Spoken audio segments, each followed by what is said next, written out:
ఓం గం గణపతియే నమః. శ్రోతలకు నమస్కారం. మన ఛానల్కు స్వాగతం. శ్రీరామచంద్ర పరబ్రహ్మణే నమః.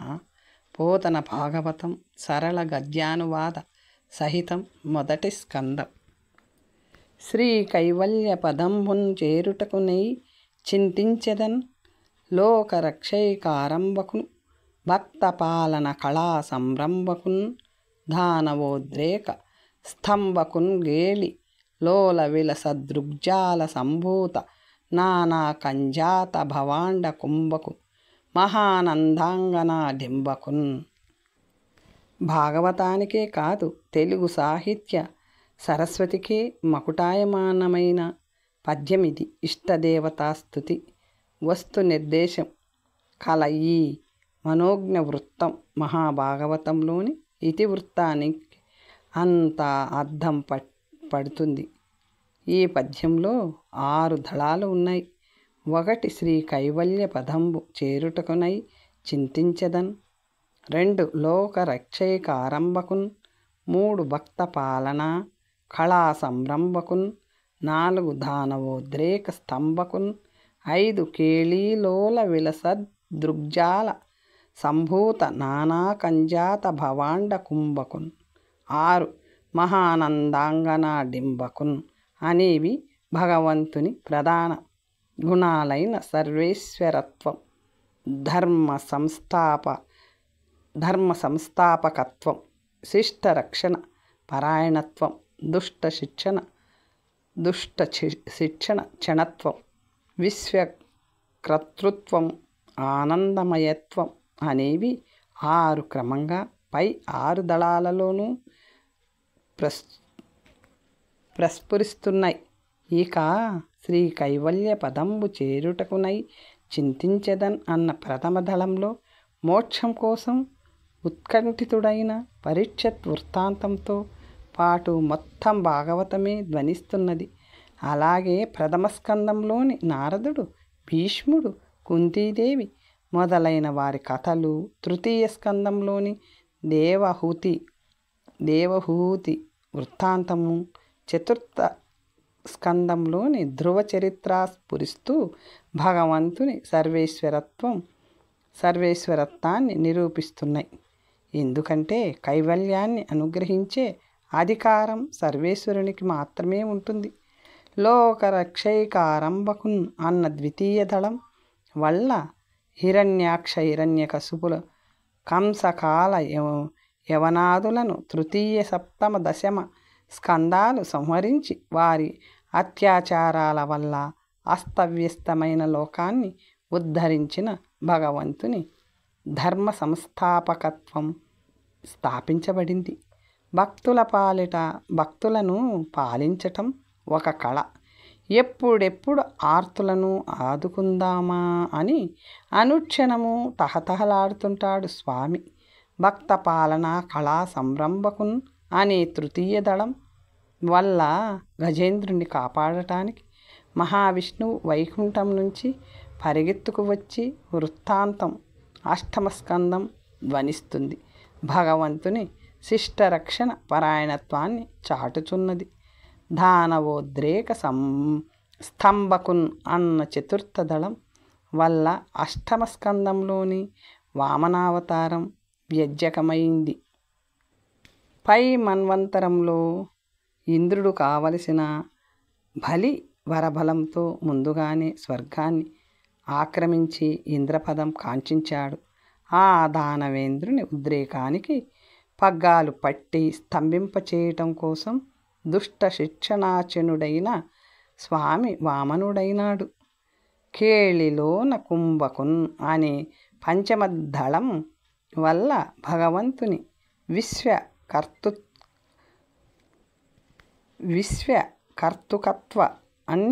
కర్తృకత్వాన్ని వెల్లడించే సూర్యవంశ చంద్రవంశాల చరిత్ర నవమస్కందం స్ఫురించింది. స్వామి విలాసంగా త్రిప్పే కళ్ళలో నుంచి బ్రహ్మాండాలు ఉద్భవిస్తాయి, సృష్టి జరుగుతుంది. నిజానికి స్వామి కళ్ళు సూర్యచంద్రులేగా. మహానందాంగనా డింబకున్ అన్న షష్ఠదళం కృష్ణలీలా సర్వస్వమైన దశమస్కందానికి ప్రతీక. ఆనందనాంగనకు ఆనందం అక్షరమైన మోక్ష సంపదను ఆపేక్షించిన నేను ఆనంద స్వరూపిణి అయిన ఆనంద గోపుని ఇల్లాలి ఒడిలో అల్లారు ముద్దుగా ఆడుకుంటున్న అందాల బాలుణ్ణి ధ్యానిస్తున్నాను. ఆ యశోదా కిశోరుడు సామాన్యుడు కాడు. ఏమాత్రము ఏమరపాటు లేకుండా ఎల్లలోకాలను చల్లగా పాలిస్తూ ఉంటాడు. నిరంకసులైన నిశాచరుల ఔద్ధత్యాన్ని నిర్మూలిస్తూ ఉంటాడు. అంతేకాదు, కన్న తల్లి ఒడిలో వయ్యారంగా కూర్చున్న ఆ చిన్ని కన్నయ్య ఒక్క మాట అలా కన్నులెత్తి చూస్తే చాలు ఎన్నెన్నో బ్రహ్మాండ భాండాలు తండోపతండాలుగా ఆ చూపుల్లో రూపులు దిద్దుకుంటాయట.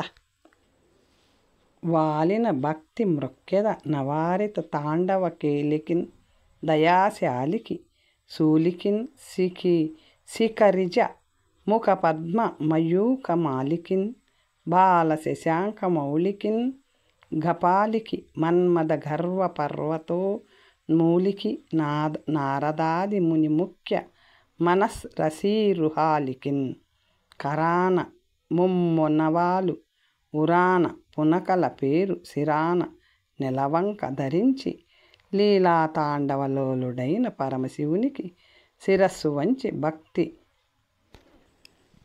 పురస్సరంగా ప్రణామం చేస్తున్నాను.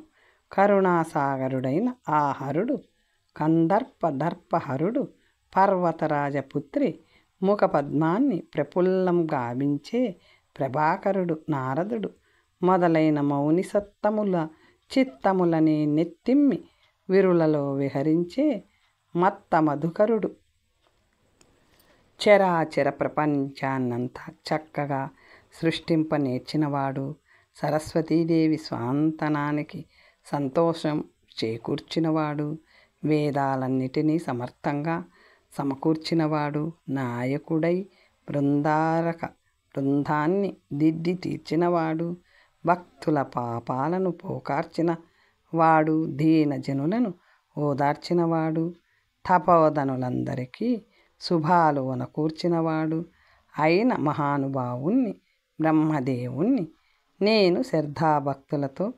సంసేవిస్తున్నాను. ఈ విధంగా సకల లోక చక్రవర్తులైన ముగ్గురు మూర్తులను చేతులొక్కి నమస్కారం చేసిన అనంతరము హిమాచల కుమారి అయిన ఉమాదేవి మనస్సులోని అనురాగ సంపదను సంపాదించి కలికల్మషాలను భేదించి ఆపన్నుల విన్నపాలను ఆమోదించి ఆశ్రుతల విఘ్నలతలను ఛేదించి మంజుల మధుర భాషణాలతో అశేష భక్తులకు విశేష సంతోషాన్ని ప్రసాదించి నివేదించిన కుడుములు ఉండ్రాళ్ళు కడుపు నిండా ఆరగించి మూషికరాజును అధిరోహించి ముల్లోకాలకు మోద ప్రదాయకుడైన వినాయకునకు కైమోడ్పులు ఘటిస్తాను. నేలకు నిన్నుదురు సోకునట్లు సాగిలపడి మ్రొక్కి సైకత శ్రోణి చదువుల వాణి అలినీలవేణి అయిన వాణిని సన్నుతిస్తాను. ఆ చల్లని తల్లి ఒక చేతిలో అక్షరమాలను మరొక చేతిలో రాచిలుకను ఇంకొక చేతిలో తామర పువ్వును వేరొక చేతిలో పుస్తకాన్ని ముచ్చటగా ధరిస్తుంది. సుధలు వర్షించే తన సుందర సుకుమార సూక్తులతో అరవింద భౌని అంతరంగాన్ని ఆకర్షిస్తుంది. తన కటాక్ష వీక్షణాలతో సుర నికరాన్ని కనికరిస్తుంది. అమ్మా సరస్వతి, నేను శిరస్సుపై పుట్ట పెరిగిన ఆది కవి వాల్మీకిగా పుట్టలేదు. పడవలో ప్రభవించిన వ్యాసుడను కాను. కవి కుల తిలకుడు అయిన కాళిదాసుడను కానమ్మా. అయినా తగుదు నమ్మా అని పురాణాన్ని తెలిగించటానికి పూనుకున్నాను.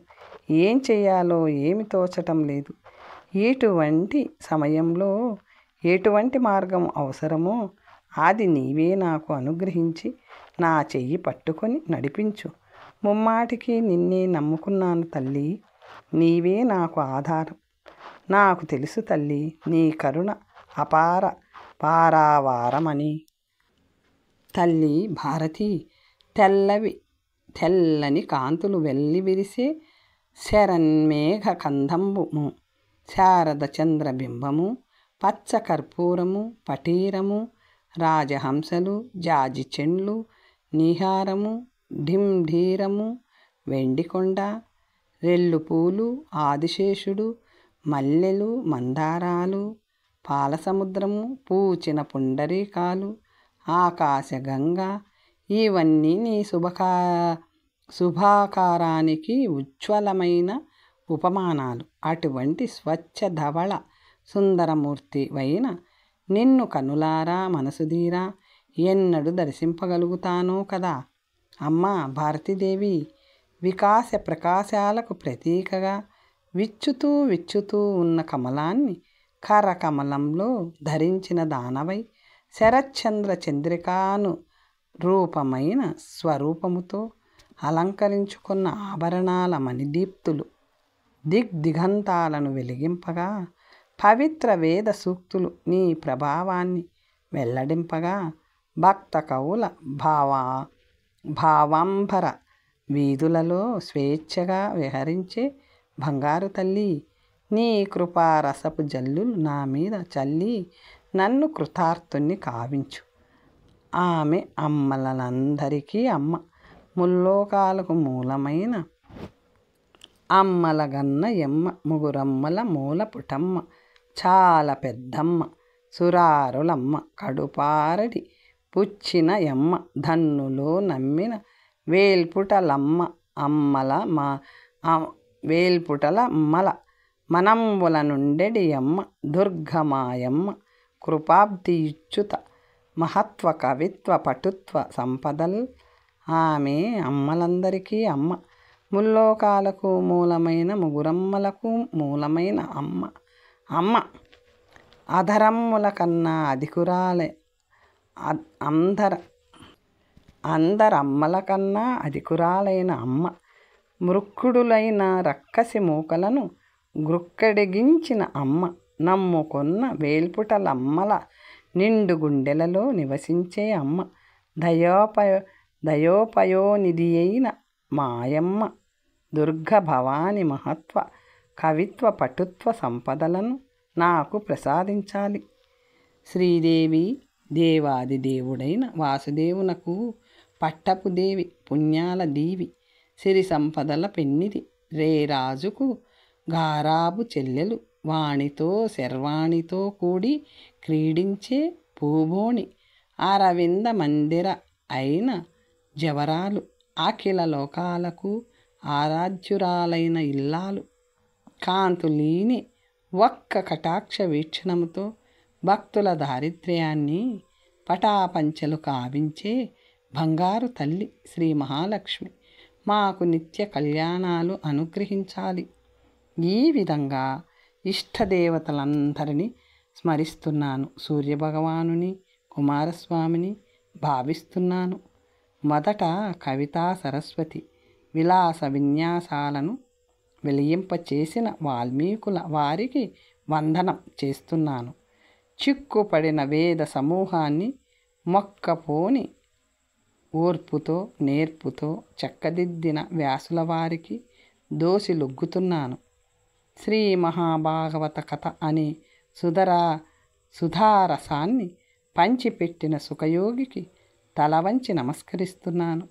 అనంతరం తన మెత్తనైన తీయనైన పలుకుల కులుకులతో శిలలని సైతం చిగురింపచేసిన బాణాకవికి ప్రణామం చేస్తున్నాను. ఎన్నదగిన కొన్ని శ్లోకాలతోనే భగవానుడైన భాస్కరుణ్ణి ప్రసన్నుని చేసుకున్న మయూర కవిని అభినందిస్తున్నాను.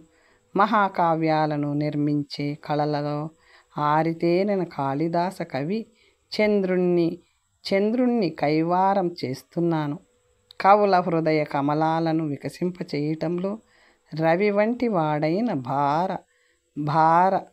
భారవిని భారవుని స్తవం చేస్తున్నాను. నిర్దుష్టమైన కవితకు పేరెన్నికగన్న మాగ కవిని శ్లాఘిస్తున్నాను. అనంతరం తెలుగు కవితను వెలయింపచేసి అందరి హృదయాలను దోచుకున్న నన్నయ్య భట్టారకుని సన్నుతించి హరిహరనాథుని చరణారవిందాలకు ఆనందాతిశయంతో మ్రొక్కుతున్న తిక్కనార్యుణ్ణి కొనియాడి తక్కిన పూర్వ కవులందరినీ మనసారా భావించి సంభావిస్తున్నాను.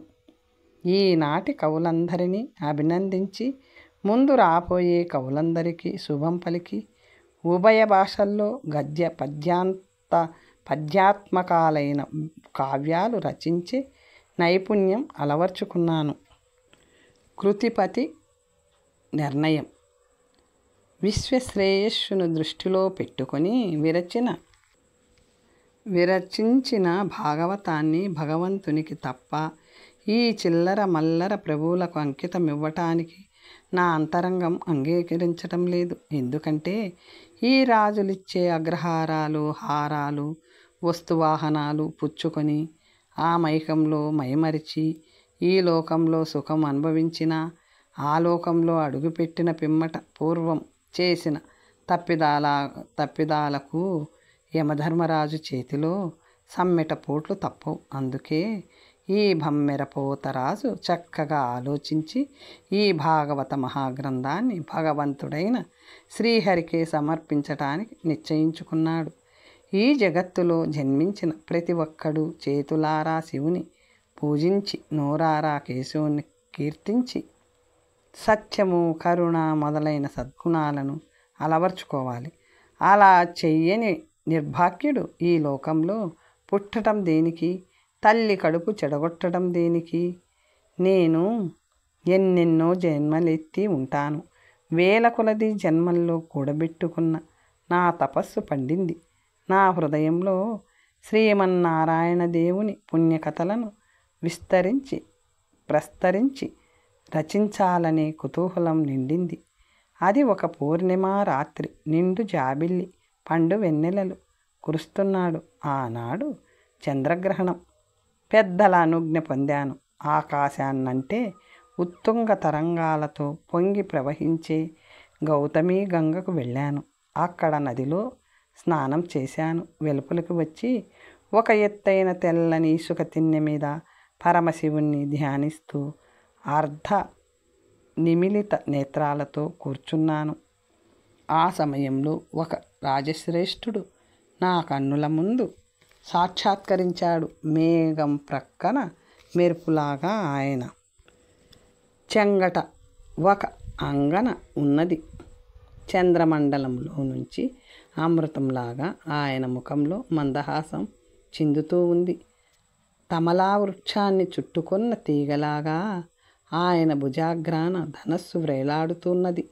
నీలగిరి శిఖరాన ప్రకాశించే భానుబింబంలాగా ఆయన శిరస్సుపై కిరీటం విరాజిల్లుతూ ఉంది. ఈ విధంగా విచ్చిన తెల్ల తామర రేకుల వంటి కన్నులతో, విశాలమైన వక్షస్థలంతో, విశ్వమంగళ స్వరూపంతో ఆ రాజశేఖరుడు నా కందోయికి విందు చేశాడు. అప్పుడు నేను రాజశిరోమణిని రెప్ప వాల్చకుండా చూచాను. ఏమైనా మాట్లాడుదామని ప్రయత్నిస్తున్నాను. అంతలో ఆయన, నేను రామభద్రుణ్ణి. నా పేరు మీదుగా శ్రీ మహాభాగవతాన్ని తెలుగు చెయ్యి. నీ భవబంధాలు పటాపంచలవుతాయి అని సెలవిచ్చి అంతలోని అంతర్ధానమైనాడు. నేను కన్నులు తెరిచి చూచాను. అంతా ఆశ్చర్యంగా ఉంది. నాలోనే నేను ఇట్లా అనుకున్నాను. ఆహా, ఏమి పలికెడిది భాగవతమట, పలికించెడివాడు రామభద్రుండట, నే పలికిన భవహరమగునట, పలికెద వేరొకండు కాద పలుకగనేలా. ఆహా, పలుకంగనేలా. ఆహా, ఏమి నా అదృష్టం. పలికేది పరమ పవిత్రమైన భాగవతమా. పలికించే ప్రభు కరుణా సముద్రుడైన రామభద్రుడా. పలికి పలికినందువల్ల భవబంధాలు పరిహారమవుతాయా? అటువంటప్పుడు వృధాగా మరో కథ పలకటం దేనికి? భాగవతమే పలుకుతాను. అయితే చిత్రమేమంటే శివుడే కానీ పద్మభవుడే కానీ భాగవతాన్ని చక్కగా సమగ్రంగా తెలుసుకొని చెప్పలేరంటే ఇక నా సంగతి వేరే చెప్పాలా? అయితే పెద్దల వల్ల విన్నంతగా, వారి సన్నిధిలో నేర్చుకున్నంతగా, స్వయంగా నేను తెలుసుకున్నంతగా విషయాన్ని తేటతెల్లం చేస్తాను. ఇక భాషా విషయం అంటారా? కొందరు తెలుగంటే ఇష్టపడతారు, కొందరు సంస్కృతం అంటే చెవి కోసుకుంటారు, మరికొందరు తెలుగును సంస్కృతాన్ని సమానంగా అభిమానిస్తారు. నేను నా గ్రంథాన్ని అందరూ ఆనందించి మెచ్చుకునే విధంగా రచన సాగిస్తాను. ఇంతకుముందు నన్నయ్య భట్టారకుడు, తిక్కన సోమయాజి మొదలైన కవులు సంస్కృతంలో ఉన్న పురాణ గ్రంథాలు తెలుగు చేశారు. అయితే నా పూర్వపుణ్య పరిపాకం ఎటువంటిదో కానీ ఆ మహామహులు భారతం, రామాయణం తప్ప భాగవతం జోలికి రాలేదు. బహుశా నా కోసమే ఈ భాగవతాన్ని వదిలిపెట్టారేమో. ఇంకేం కావాలి? ఈ మహాగ్రంథాన్ని తెలుగు చేసి మళ్ళీ జన్మంటూ లేకుండా ఈ నా జన్మను సార్థకం చేసుకుంటాను. ఈ భాగవతము సాక్షాత్ కల్పవృక్షమే, సందేహం లేదు.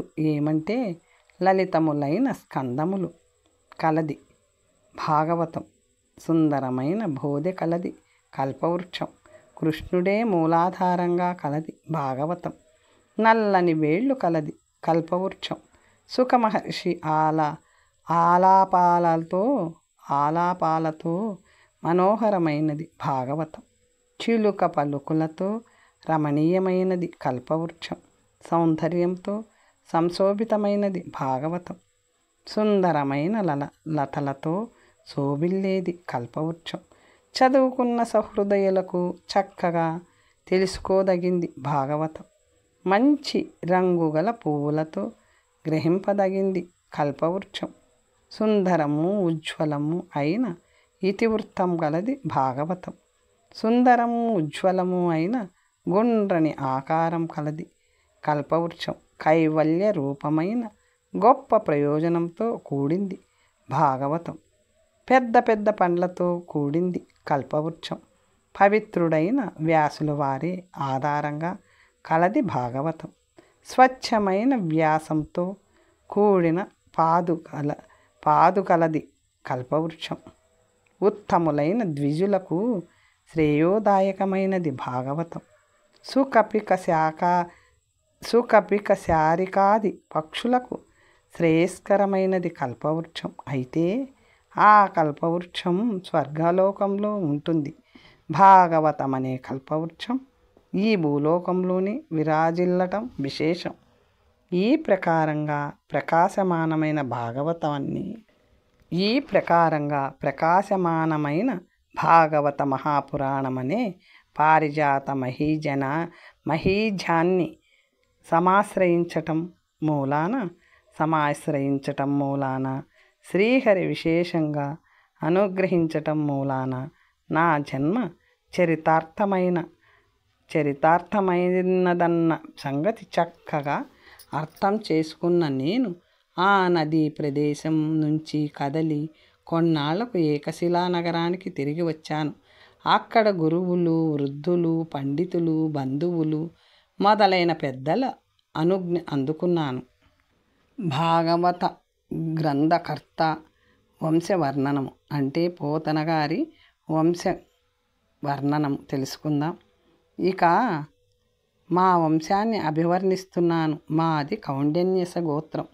ఆపస్తంభ సూత్రం పుణ్యాత్ముడు, ధన్యాత్ముడు అయిన భీమన్న మంత్రి మా మూలపురుషుడు.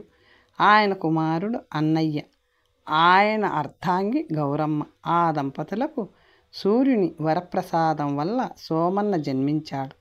ఆయన ఇల్లాలు మల్లమ్మ. ఆ సతీపతుల సంతానం ఎల్లన్న, ఆయన భార్య మాచమ్మ. వారిద్దరికీ వంశవర్ధనుడైన కేశన మంత్రి ఉదయించాడు. చక్కనివాడు, పెక్కు కళలలో పేరెక్కినవాడు, దాత, నీతిమంతుడు, అభిమానధనుడు అయిన కేశన్న గారు లక్కమాంబను సహధర్మచారిణిగా వరించి శాస్త్ర సమ్మతమైన శైవ మతాన్ని స్వీకరించాడు. లక్కమాంబ మహాసాధ్వి. ఆ దొడ్డ ఇల్లాలు ఇల్లు వదిలి వెలుపల కాలు పెట్టి ఎరుగదు. పరపురుషుల సంగతి తలపెట్టి ఎరుగదు.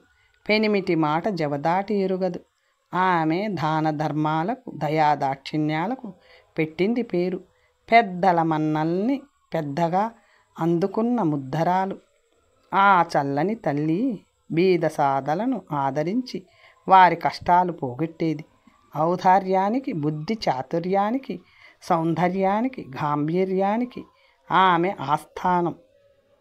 సదాశివుని పదాలు సదాశివుని పదాలు అర్చిస్తూ దయతో కూడిన నయవాక్కులతో సాక్షాత్ పార్వతీదేవిలా కనిపించే ఆ కేశన మంత్రి గారి ధర్మపత్నికి సామాన్య కాంతలు సాటిరారు. ఆమె గారికి మేమిద్దరం కొడుకులం పుట్టాం. పెద్దవాడు తిప్పన్న. ఆయన ఈశ్వరార్చన కళాశీలుడు. నేను చిన్నవాణ్ణి. నా పేరు పోతన్న. పెద్దల అడుగుజాడల్లో నడుస్తున్నవాణ్ణి. అటువంటి నేను శ్రీరామచంద్రుణ్ణి నా నిండు గుండెలలో నిలుపుకొన్నవాడనై మనోహరాలైన హారాలు ధరించినవాడు, నందులవారి బృందావనంలో విహరించినవాడు, తృణావర్తుడనే దానవుణ్ణి సంహరించినవాడు, భక్తుల పరితాపాలను పరిహరించినవాడు, గోపాంగనల మనస్సులను అపహరించినవాడు, దుష్టుల సంపదలను హరించినవాడు, రేపల్లెలో గోపికల ఇళ్లలో పాలు నెయ్యి అపహరించినవాడు, పిల్లల పాలిటి పెనుభూతమైన పూతన అని మహారాక్షసిని మట్టు పెట్టినవాడు, శీలవంతుడు, నీతిమంతుడు, త్రిశూలధారి అయిన శివుణ్ణి వశం చేసుకున్నవాడు, బాణాసురుని బాహుదండాలు ఖండించినవాడు, ఇంద్రుని పంపున మేఘాలు కురిసిన రాళ్ల జల్లులకు చెల్లా చెదరైన గోపకీలను కాపాడినవాడు, వర్ణాశ్రమ ధర్మాలను ఉద్ధరించినవాడు, జంట మద్ది చెట్లు పెళ్ళగించినవాడు, వనమాల ధరించినవాడు, సైంధవ సంహారం సమయాన తన చేతి చక్రంతో సూర్యమండలాన్ని కప్పివేసినవాడు, క్షమాగుణం కలవాడు, కాళీయుని విశాలమైన పడగలపై నాట్యమాడటం నేర్చినవాడు, పొంగి పడుతున్న జరాసంధుని చతురంగ సైన్యాలను హతమార్చినవాడు, పార్థుని రథం నడిపినవాడు, సమస్త చరాచర ప్రపంచం స్మరించేవాడు, జితేంద్రియులైన భక్తులను అనుసరించేవాడు, న్యాయాన్ని మెచ్చినవాడు, చచ్చిపోయిన బ్రాహ్మణ బాలుణ్ణి తెచ్చి ఇచ్చినవాడు, రుక్మిణీదేవి మనస్సుకు బాగా నచ్చినవాడు, సకల జగతికి సంతోషాన్ని సమకూర్చేవాడు, సజ్జనుల ఆదరాభిమానాలను దిద్ది తీర్చేవాడు, పట్టు పీతాంబరాన్ని కట్టుకునేవాడు, బ్రహ్మాండ భాండాలను స్పృజించేవాడు, గోపికల గృహాల వైపు పయనించేవాడు, ఆదిశేషునిపై శయనించేవాడు అయిన నా స్వామికి సమర్పితంగా శ్రీమన్మహాభాగవత పురాణం తెనిగించటానికి పూనుకొని ఆ గ్రంథానికి కథా ప్రారంభం ఈ విధంగా చేస్తున్నాను. తరువాత కథ వచ్చే భాగంలో తెలుసుకుందాం. నమస్తే.